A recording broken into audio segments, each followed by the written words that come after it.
Cleveland Browns' Tony Grossi came out and said one of the most ridiculous things I've heard in a long time.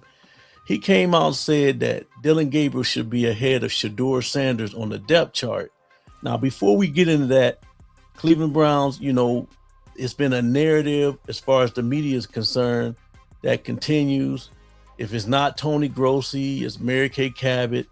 If it's not Mary Kay Cabot, it's Jason Lloyd. I don't know if they take turns or what, but we have a narrative that's been spread from the Cleveland Browns media that's been constantly pushed.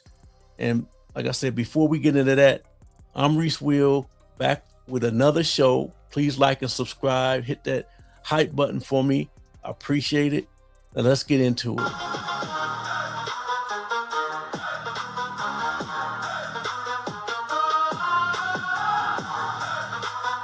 Among the Cleveland Browns, if the Browns were to win this game at home.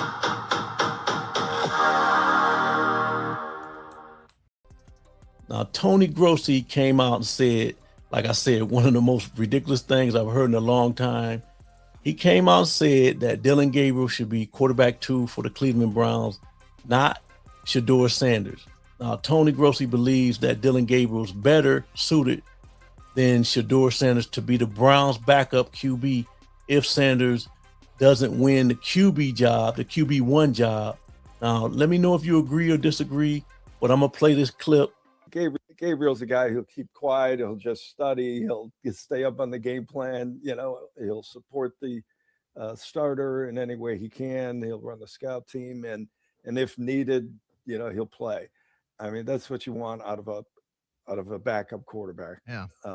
And Shedeur's just his shadow is just so huge. I really think that's one of the reasons, Jake, that teams shied away from him in the draft. If you didn't like him as a starter, you didn't consider him as a backup. Gabriel's a guy who.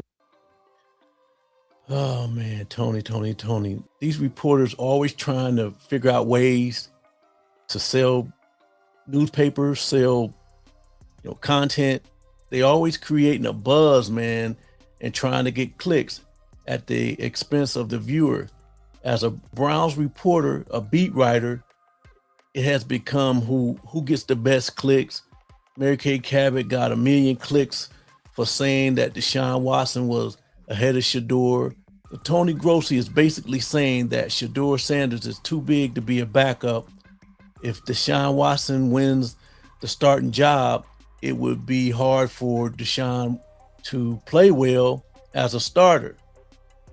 I don't know, man, because I think he's basically saying because Shedeur fans will be all over him and they would want Shedeur to be the guy. But you got to have tough skin. You have to be able to block that stuff out. That's why they didn't bring in Joe Flacco. The Cleveland Browns had lost 45-14, I remember, against the Houston Texans in the AFC Wild Card Championship. And Joe Flacco left the Browns when the season was over and signed a new deal with the Colts. In 2024, Flacco, he wanted to come back. He expressed interest in returning to the Browns. And he became a free agent because the Browns chose to look at other options. Now, I believe they didn't bring him back because they were scared that Watson would feel some kind of way. I'm talking about Joe Flacco after that year that he took us to the playoffs. I believe that's why the Browns didn't bring back Watson. Now, as far as Toni Grossi, his hate toward Shedeur or these just clicks, I don't know. But as a starting QB in the NFL, there's always somebody coming for your job. Just like in YouTube, this YouTube lane, you've been grinding your channel. You figured out your style. Then a smaller creator pops up and you talking about the same topics and the thumbnails look familiar and he's copying some of your style and he's getting better and all that type of stuff. Those are examples. It's always in life. It's going to be somebody coming up. It's going to be somebody as a quarterback. It's going to be somebody, especially in NFL, it's going to be somebody coming up trying to take your job. And you can't be fazed by that as a starting quarterback in the National Football League. And I'm sure Deshaun Watson wouldn't be fazed by that. So I don't know what they're talking about, but it's crazy to even think that type of narrative But this is where we at. They trying to get these clicks. Him and Mary Kay and Jason Lloyd, and also Jake Crowder on ESPN Cleveland talking about, we're hearing all the Watson stuff and where is it coming from? Whether you agree or not, is it coming from somewhere as far as Watson being a starter? Let's take a listen. If you believe in Shedeur and you think there's a path to him becoming your franchise quarterback, I understand obviously taking him. But if you don't feel that way, and then you do take him still, and now you create this training camp circus where everybody's focused on the backup quarterback, which was the case, as you know, in August last year. And the other part of it that I just don't understand is we're hearing all this Deshaun Watson is going to start buzz, right? Like whether you agree with it or not, it's coming from somewhere. And I just don't understand why you would go through the pomp and circumstance and the distraction of taking Shedeur, and yet clearly you don't think he's the guy, because you would not be thinking about starting Deshaun Watson if you thought Shedeur Sanders had a chance to be the guy. Again, I just don't understand the inconsistency with how they've handled that situation. Jake Crowder saying we're hearing a lot of stuff about Deshaun Watson starting, and whether you agree or not is coming from somewhere. But a lot of times, like I said, with Mary Kay Cabot, she's just throwing that stuff up, and Todd Monken already debunked that. And as far as them saying that you wouldn't be thinking about starting Deshaun Watson if you thought that Shedeur Sanders had a chance to be the guy, well, we understand that his contract may take some type of precedent on that. You know, they're thinking about their contract and whether anybody will say it or not.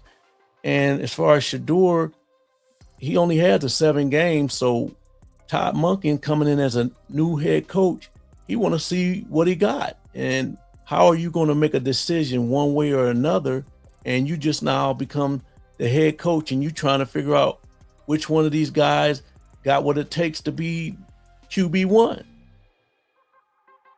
Let's look at some of these comments.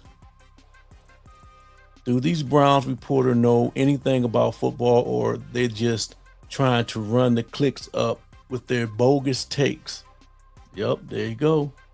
Cleveland media sports are the worst, the most evil, super disgusting people in the sport. In sports, you guys are more pathetic than Philly and Boston fans. I see why the Browns hasn't been winning, because what players want to play there is disgusting. How you guys treat players, no respect. You're right, man. Something is wrong with the sports media in Cleveland, and I see why LeBron left your dumbass market. Wow. Let me know what you guys think about Toni Grossi coming out and saying that Dillon Gabriel should be quarterback 2 if Deshaun Watson beats him out as far as the starting QB in Cleveland, and all these different narratives that the fans do not like you see in the comment section. So let me know what you think. Appreciate y'all. See you in the next video.